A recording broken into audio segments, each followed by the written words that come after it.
கடலின் அடியில் படிந்தாயிருந்தாய், மலையின் மடியில் தவழ்ந்தா கிடந்தாய். இந்த உலகின் அழகெங்கும் நீதானா வழிந்தோடினாய்.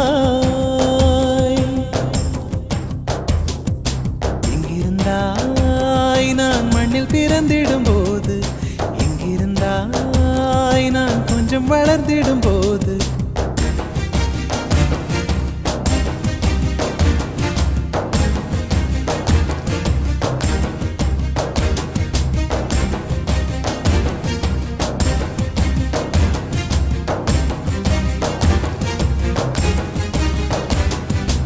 இதழை சுழிக்காதே, இயங்காமல் போவேன். இடையை வள